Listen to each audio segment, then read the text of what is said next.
Hello and welcome. Today I bring you the story of the lawsuits, there's more than one, going against Sony and their PlayStation 5. Well, the first lawsuit, I don't know if it holds any weight. It's talking about how the Sony PlayStation 5 is crashing while you're in the middle of playing your games. Now, this is kind of a strange one because I've seen computers crash, I've seen game consoles crash a lot in the history of everything.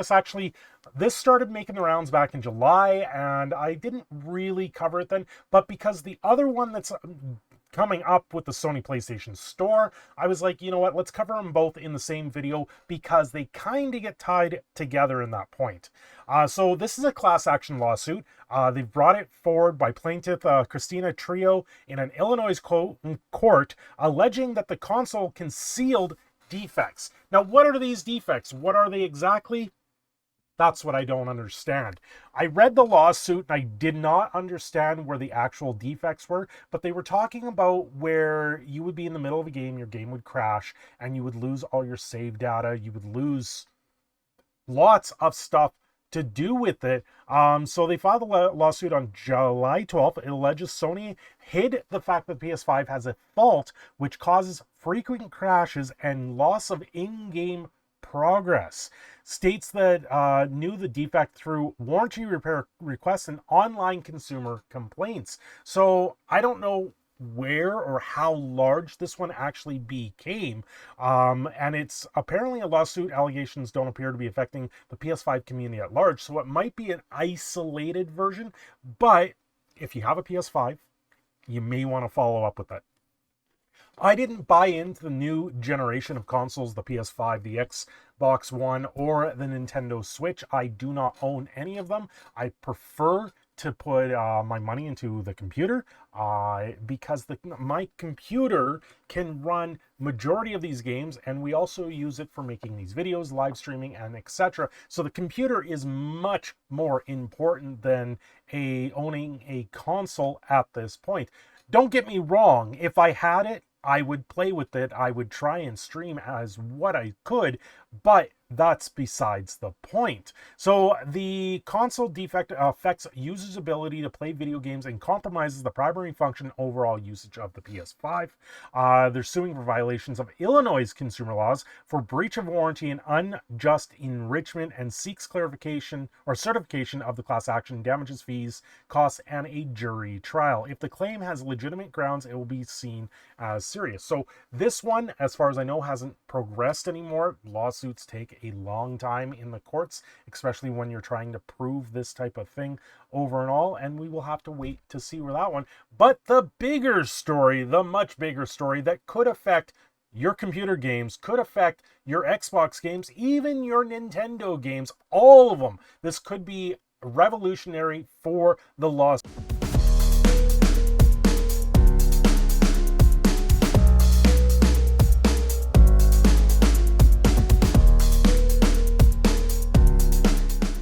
This is an article from IGN. Sony being sued for £5 billion. This is £5 billion over the PlayStation Store prices. Now, the UK tends to bring these type of lawsuits forward a lot more easily because of their consumer laws that they have over there, especially also in Australia. They have tighter restraint on consumer laws.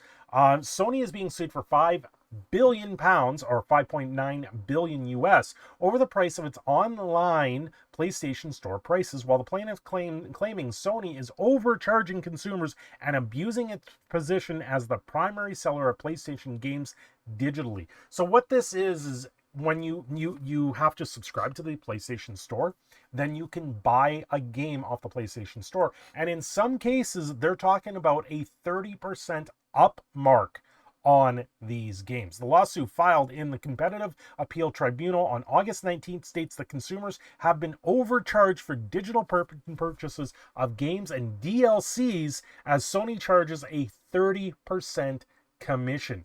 We believe Sony has abused its position and ripped off its customers. Now, does this hold any weight? We see that like Apple Game Store, they also charge a 30% markup. There was recently an Apple versus Epic Games lawsuit that went through, and I believe Epic came out on top on that one, or it's still going through this system where there was a 30% markup or a 30% commission to even get it on their platform. To just put it on the platform, they were saying, you got to give us 30% of it.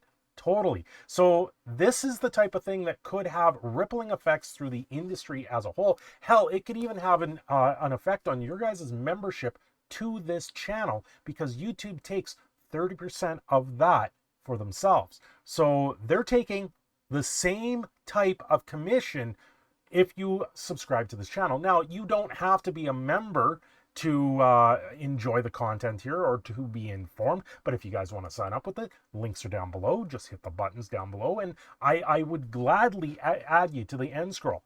But with YouTube, with Sony, this could have rippling effects everywhere. This could be something that, if this goes through, you're going to see a lot of people watching very closely on this one.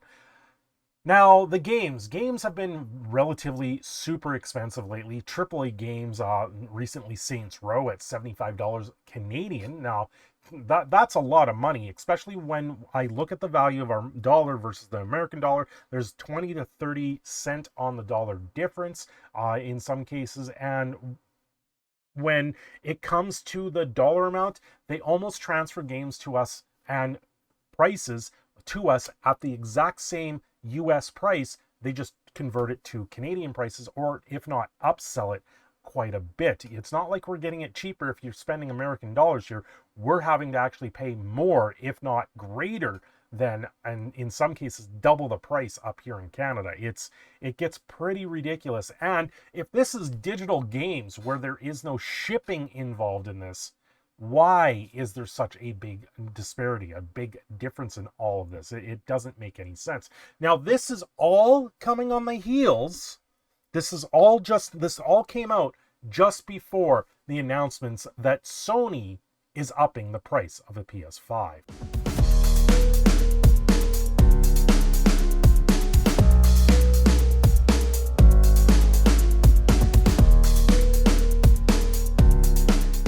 Now, with the price upgrade of the PS5, I don't know what it's going to cost yet. I believe Xbox may follow suit. I know they had a statement out there, but I don't think that they were touching completely on it. And they're saying inflation, but the price effect didn't go to the America states. It didn't go into the States. It went into Canada, Mexico, Japan. It went into a bunch of other places other than America, which is very strange. But I think because of these lawsuits that they're going through with these other two lawsuits, they need to funnel in more money. Now, the PlayStation 5 has hit the scalping market for a long time, where people will go into a store, buy out every copy of it, and then scalp it for double the price. And this has been an ongoing issue with the Sony PlayStation 5 for quite a while. It got to the point where they tried to get more on the market, and they just couldn't. You saw this with video cards with NVIDIA, and NVIDIA flooded the market with video cards, actually crashing the price of video cards very well in the process. So the scalpers didn't have a venue to go anymore, where the PS5 was one of those things that they could continue to do it. Where does this all go? I'm not sure yet. I'm just keeping you guys informed. If you've got a PlayStation 5, you may want to follow this one closely. If you buy games off the PlayStation Store, you may be entitled to some compensation in the very near future for your games, for your PS5. Think of how many games you've bought off that PlayStation Store. If you've bought 5 games and they're marked up at 30% and you paid, let's just to make it a round easy number, $100 per those games, and 30 of those dollars per game, and you've bought 5 of them, that's $150 that could be coming back to you if this goes through, just for the games alone, not including the defect if it's proven to have one. Anyway, guys, thanks for watching. This is Proud Canadian Phoenix signing off. Don't forget to like and subscribe, and hey, if you guys want to support the channel too, those links are down below. We'll catch you all next time.